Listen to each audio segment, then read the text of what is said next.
आज की चर्चा की शुरुआत एक सवाल से करते हैं। क्या कोई ऐसी वित्तीय व्यवस्था हो सकती है जिसका मकसद सिर्फ सरकार चलाना ना हो, बल्कि समाज को पाक साफ करना और गरीबी को जड़ से खत्म करना हो? ये एक बहुत बड़ा सवाल है। आमतौर पर हम टैक्स को सरकार चलाने के लिए एक जरूरी चीज मानते हैं, लेकिन उसका कोई नैतिक या सामाजिक लक्ष्य हो, ये सोचना थोड़ा अलग है। बिल्कुल। और आज हम एक ऐसे ही सिद्धांत की गहराई में उतरने वाले हैं जिसे अतूज ज़कात या कहें कि व्यापारिक संपत्ति पर लगने वाली ज़कात कहा जाता है। हमारे पास जो स्रोत हैं वे इसकी तुलना आधुनिक कॉर्पोरेट टैक्स से करते हैं, कारोबार में इसे लागू करने का व्यावहारिक तरीका बताते हैं और हिंदू धर्म ग्रंथों में भी इसके समानांतर कुछ सिद्धांत खोजते हैं। काफी दिलचस्प है। तो आज हम यही समझने की कोशिश करेंगे कि ये अतूज ज़कात आखिर है क्या, ये काम कैसे करती है और आज के दौर में इसके क्या मायने हो सकते हैं। चलिए शुरू करते हैं। सबसे पहले एकदम बुनियादी बातों पर आते हैं। ये अतूज ज़कात या उरूज ज़कात, इसका मतलब क्या है? इसका सीधा सा मतलब है व्यापार के माल पर ज़कात, यानी वो चीजें या संपत्ति जो मुनाफा कमाने के इरादे से खरीदी और बेची जाती हैं। अच्छा। ये कारोबार पर है, निजी इस्तेमाल की चीजों पर नहीं। जैसे एक दुकानदार के लिए उसकी दुकान में रखा जो स्टॉक है वो अतूस है, लेकिन उसकी अपनी कार नहीं। ठीक है, तो इसमें क्या क्या शामिल होगा? मतलब अगर किसी का कारोबार है तो वो किन चीजों को गिनेगा? इसमें 4 मुख्य चीजें आती हैं। एक तो तैयार माल जो बिकने के लिए रखा है, दूसरा कच्चा माल जिससे सामान बनेगा, तीसरा दुकान या गोदाम में रखा कैश, और चौथा वो पैसा जो बाजार से वापस आना है, यानी रिसीवेबल्स। और क्या शामिल नहीं होगा? जो चीजें इसमें शामिल नहीं होती वो हैं व्यापार में इस्तेमाल होने वाले औजार, मशीनें, फैक्ट्री की इमारत, ऑफिस का फर्नीचर।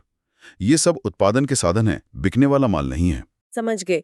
तो ये सिद्धांत आया कहाँ से? इसका कोई धार्मिक आधार है?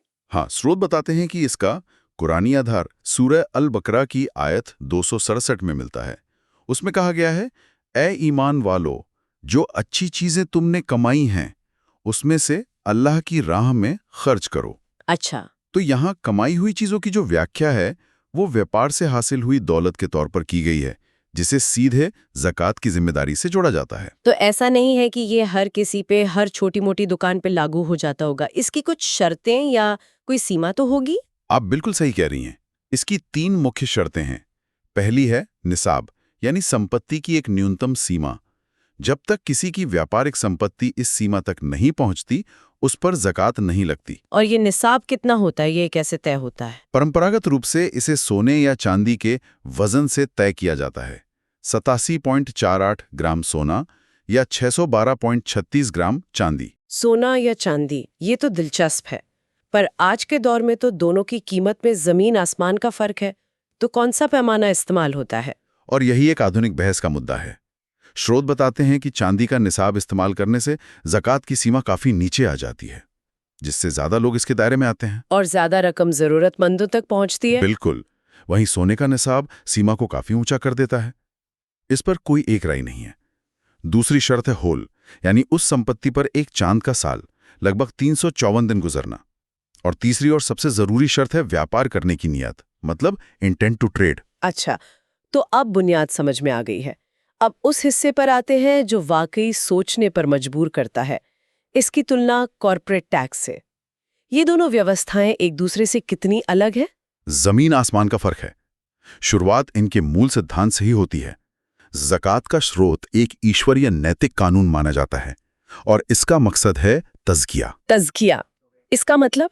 यानी दौलत और समाज दोनों का शुद्धिकरण। शुद्धिकरण, इसका क्या मतलब है?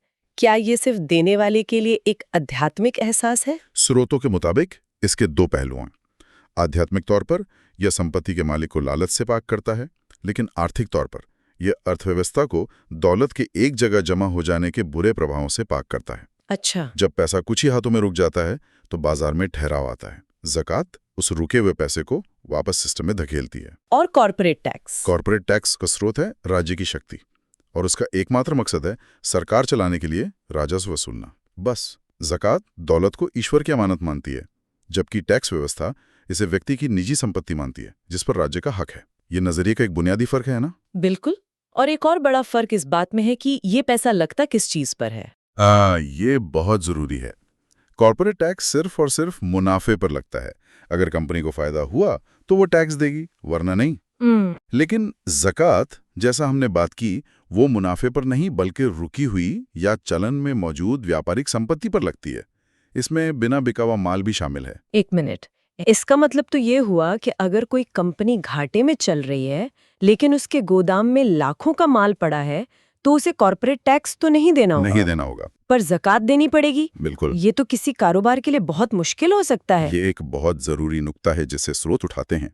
ये व्यवस्था जानबूझकर अक्षमता और जमाखोरी को हतोत्साहित करने के लिए बनाई गई है। अच्छा। कैसे? अगर किसी कारोबार के पास करोड़ों की संपत्ति है लेकिन वो उससे मुनाफा नहीं कमा पा रहा, तो ज़कात एक दबाव की तरह काम करती है। ये मालिक को सोचने पर मजबूर करती है कि क्या मुझे इस संपत्ति का बेहतर इस्तेमाल करना चाहिए या इसे बेच देना चाहिए।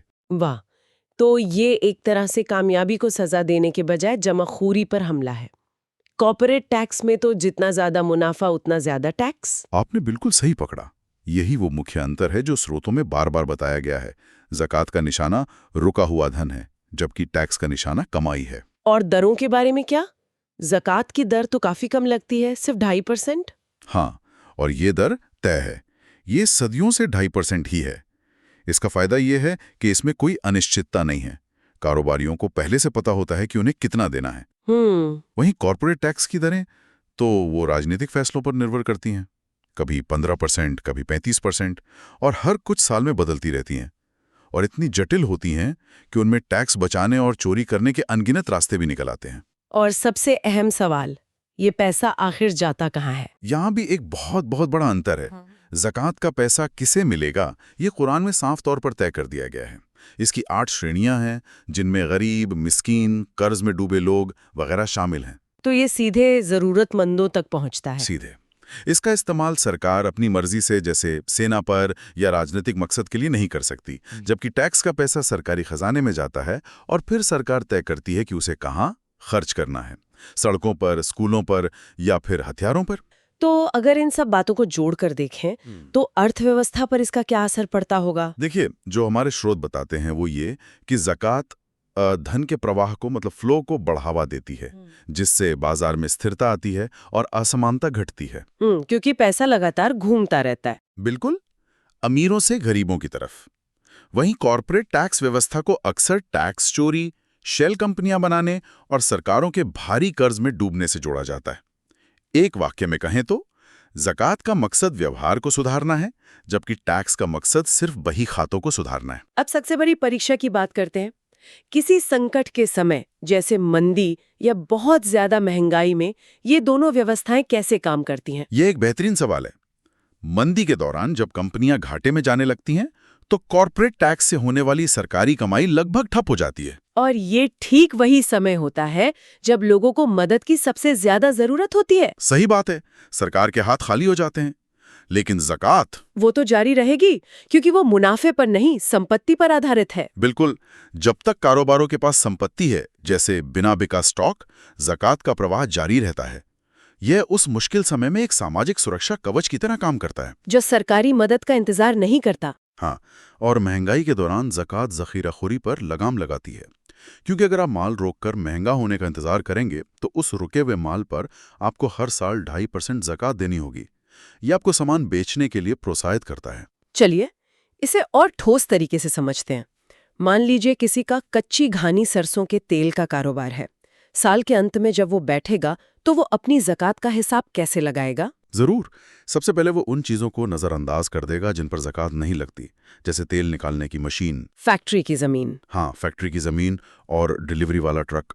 ये सब उत्पादन के साधन हैं। ठीक है, तो वो गिनेगा क्या? वो गिनेगा कि उसके गोदाम में बोतलबंद तेल का कितना स्टॉक है, कितनी सरसों के बीज पड़े हैं, उसके बैंक खाते में कारोबार का कितना कैश है और उसे बाजार से कितना पैसा लेना बाकी है। अच्छा। मान लीजिए इन सबको मिलाकर कुल रकम हुई 20 लाख रुपए। ओके, 20 लाख की ज़कात योग्य संपत्ति। अब इसमें से वो अपनी तात्कालिक देनदारियां घटाएगा, जैसे उसे किसानों को बीजों का पैसा देना है या पैकिंग मटेरियल वाले का बिल चुकाना है।